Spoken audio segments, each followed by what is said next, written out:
Montserrat Huitzil Juárez, coordinadora hospitalaria de donación y trasplantes. Muchas gracias por tu tiempo, Gabriela, y por compartirnos y enriquecernos lo que poco o mucho sabemos sobre el tema de trasplantes en este país. ¿Cómo se encuentra la donación en la actualidad en México, a decir de ustedes los que están, pues digamos, más en contacto con este tipo de pacientes y de información?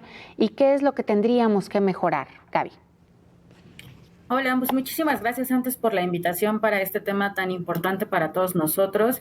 Pues sí es importante comentar que en México han estado mejorando las cosas. Lamentablemente pues sufrimos una pandemia mundial obviamente y nos pegó muchísimo a los programas de trasplantes. Prácticamente se detuvo más de un año el programa. Entonces imagínate que por ejemplo mencionabas algunos países de trasplantes en España, 40 personas de cada millón de habitantes deciden ser donantes. Y en nuestro país durante la pandemia bajó hasta una persona por millón de habitantes. Ahorita ya se está recuperando otra vez este número. Si tú le preguntas a los mexicanos ahorita, cada vez más mexicanos se suman a esta labor de donar órganos y ahorita ya estamos entre 3.4, 3.6 donantes por millón de habitantes. Entonces, si te fijas, pues todavía nos falta muchísimo por trabajar. ¿Qué nos falta? Platicarlo en familia. Eso es lo más importante, platicarlo, preguntarle a nuestra familia qué es lo que quiere cuando ya no esté aquí, explicarle qué es lo que queremos nosotros cuando ya no estamos aquí, si queremos donar nuestros órganos, si hay alguien a quien queramos donárselos. Esto creo que es como bajar esta información que a veces nos da un poquito de miedo porque a veces nos dicen, híjole, hablar de cuando ya no estemos, hablar de la muerte es algo complejo, bajarlo al tema, a la mesa, a la sobremesa, en las comidas, decir, oye, a mí me gustaría ayudar a otra persona cuando yo ya no esté aquí y como nos mencionaban, pues no solo es una persona, incluso con la donación de tejidos se pueden beneficiar hasta 60, 70 personas. Entonces imagínate que un donante puede devolverle la vida a todas estas personas. Eso es lo que nos falta, mucha comunicación. Justo lo que mencionabas, que desde chiquitos nos enseñan este tema tan importante, que le quiten ese miedo, ese tabú a la donación de órganos, para que así crezcamos justamente con decisiones firmes y nuestra familia pueda respetar justamente esta hermosa decisión. Oye, Gaby, yo he estado escuchando algunas situaciones que se viven en otros países para hacer conciencia de la importancia que tiene la donación y me llamaba la atención, hay una campaña para, a ver, hay de todo tipo de campañas, ¿no? A favor y en contra, pero hay una a favor que me parece muy linda.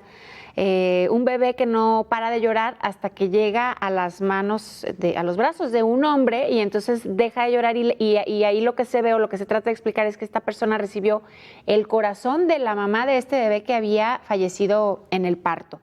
Y aunque no está comprobado científicamente, creo que la analogía, digamos, pues es el claro ejemplo de lo que se logra hacer en términos humanos, ¿no? Y yo por ahí escuchaba a algún doctor decir, en México tenemos una muy buena cultura con respecto a los saberes de lo que es la donación y lo que implica, pero sí somos buenos como sociedad altruista y esto puede ser que beneficie los números de donación en el país. ¿Tú cómo lo lees? Fíjate que esa campaña es una campaña muy bonita, muy hermosa justamente. En nuestro país se maneja un poquito diferente la situación de la confidencialidad. Lamentablemente, pues no podemos conocer a los receptores de nuestro familiar, pero por ejemplo lo que hacemos los coordinadores de donación es pedir cartitas de agradecimiento. En esta cartita los receptores justamente cuentan, por ejemplo, dedican, cómo cambió su vida cuando los diagnosticaron y después cuando llegó esta gran oportunidad del trasplante. Entonces, prácticamente esa es la unión que podemos llegar a hacer entre donadores y receptores. Este tipo de campañas sí son muy importantes para nosotros. Justamente el Centro Nacional de Trasplantes está trabajando hacer que impacten a toda la sociedad para que nos animemos cada vez más. Esa campaña que mencionas es muy hermosa porque justamente hace la analogía de llegar a conocer de cierta forma a quien lleva un pedacito de vida de nuestra familia. Oye, Gaby, yo entiendo que por un tema de confidencialidad y de protección de datos, incluso hasta una situación psicológica, ¿no? Prever una situación, un malestar, digamos, más allá de un acercamiento lindo, pues es que no se puede conocer quién es el receptor de los órganos, ¿no? Salvo por ahí algunas, no sé, esto es lo que yo supongo.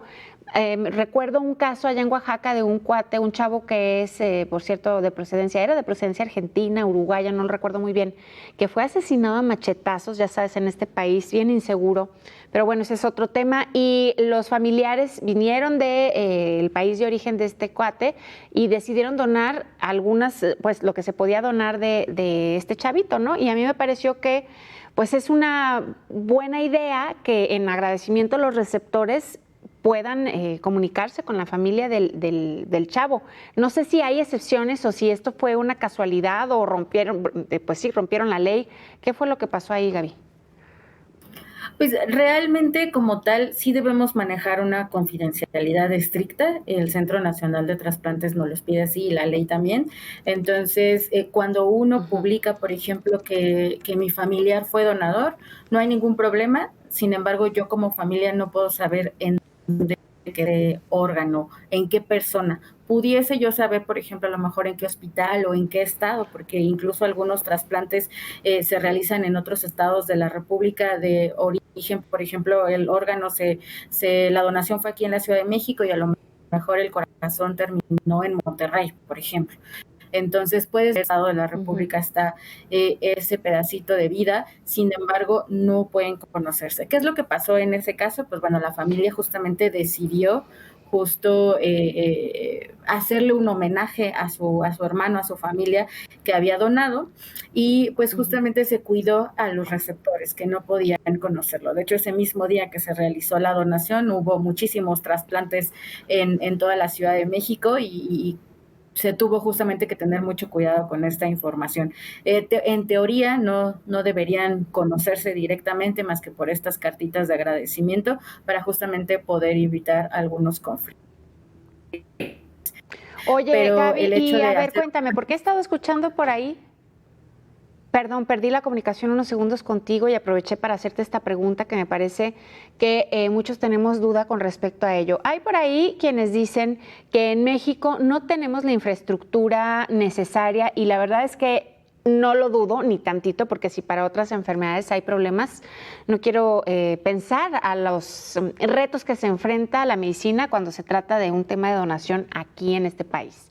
Por ahí he escuchado que hay 48 horas para actuar, es decir, sacar adelante todo el equipo que se tiene. Eso incluye pues mano de obra, ¿no? Los doctores, los especialistas, pero también el equipo médico, etcétera. Y lo que dicen es que si en esas 48 horas no se logran poner de acuerdo, si no hay un quirófano, si no se dan las circunstancias, pues ese cadáver que está esperando que le retiren los órganos para instalarlos, perdóname la palabra, pero bueno, para que otra persona más los aproveche, creo que de nada sirve, ¿no? Así que hay frustración por parte de los expertos sobre este tema porque dicen, sí, cuando por fin se dan todas el número 1, 2, 3, 4 de la donación, pues luego resulta que no estamos preparados y eso es frustrante. ¿Cómo vamos en ese tema, Gaby? ¿Se ve después de pandemia una situación distinta? La verdad, la pandemia fue un tema muy crítico. Fue reactivar y prácticamente empezar de cero en todos los hospitales, a pesar de que ya llevaban años justamente en sus programas, fue reacomodarnos a esta nueva realidad. Y sí, justamente lo que mencionas de las 48 horas, pues son muy importantes, porque justo como lo mencionaste, cuando un paciente tiene muerte encefálica, pues un cadáver, y entonces los órganos siguen funcionando por los mecanismos artificiales, pero puede suceder incluso que el corazón se detenga en que no podamos extraer los órganos para trasplante. Entonces eso es muy delicado, sí se tienen que alinear muchísimas cosas, que tengamos un quirófano listo, que tengamos insumos listos. Lo más importante es que cada hospital que tiene un programa de trasplantes debe justamente cerciorarse de que tiene todos estos insumos para poder realizarlo. porque si no, pues estaríamos teniendo justo esta frustración de decir, tengo una donación, tengo una familia que ha decidido dar vida y pues porque no hay quirófano no podemos pasar a la procuración. La verdad es que poco a poco los hospitales han ido creciendo con esto, han reforzado su infraestructura y ahorita justamente como los hospitales saben que son programas que el tiempo es oro, como en muchas cosas, se les da mucha prioridad a este tipo de casos para que podamos llegar al éxito en los diferentes trasplantes. Entonces, se sigue trabajando en eso. Sí, la verdad, hay algunas situaciones en el sistema que, pues bueno, nos gustaría tener siempre quirófanos disponibles para todo, pero pues también hay otras patologías que requieren justamente espacio. Pero se les da prioridad también. Oye, Gaby, a ver, y estamos platicando nada más del tema del ámbito público, ¿no? Porque me imagino que en lo privado pues hay más oportunidades de obtener quirófanos, equipo, etcétera, pero bueno, que cuesta un dineral, ¿no? Y que no está al alcance de todos.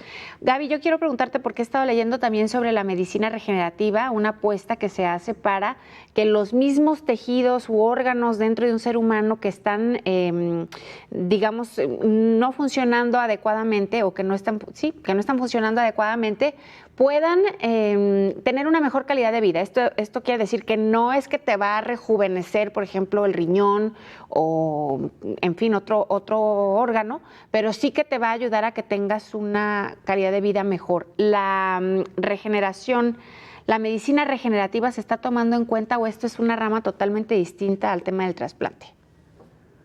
Pues esta es una rama muy diferente. La verdad, en cuestión de trasplantes todavía no se ha tocado ese tema de encontrar algo que regenere como tal. Entonces, está en una fase muy lejana a que sea una realidad todavía en nuestro país y de hecho, pues en el mundo. El órgano que puede llegar a regenerarse y por eso en vida puede donar, por ejemplo, un segmento de hígado, bueno, es el hígado. Entonces, los cirujanos pueden dividir el hígado y ese hígado en ese paciente que lo recibe se regenera, empieza a crecer y justamente cumple las funciones, pero es el único órgano que justamente tiene esta capacidad de realizarlo. Hasta ahorita, por ejemplo, el riñón lamentablemente no tiene esa capacidad y no hemos encontrado algo que lo ayude a regenerarse por sí solo. La única situación o el único tratamiento sería el trasplante. El por mientras es justamente lo que platicaban, la hemodiálisis y la diálisis peritoneal. Claro. Oye, Gaby, pues parece que esta es una nueva corriente, digamos, a la que se le apuesta por parte de un grupo de investigadores que dicen hasta incluso las impresoras 3D, y ellos le llaman la bioimpresión, ¿no? Y que pues parece que esta es una tendencia, pero sí, como bien dices, todavía no una realidad para el tema de la donación de órganos. Agradezco mucho. Dime. No, que sí todavía está un poco lejana, pero bueno, esperemos que en algún punto podamos llegar a eso. Ojalá. Bueno, pues estaremos platicando de este tema más adelante, Gaby. Te agradezco muchísimo por tu tiempo y pues ojalá que el panorama de aquí en adelante pinte diferente para aquellas personas que necesitan un trasplante de órganos. Gracias, Gaby, por tu tiempo. Es momento de hacer una pausa, es breve, ya regresamos.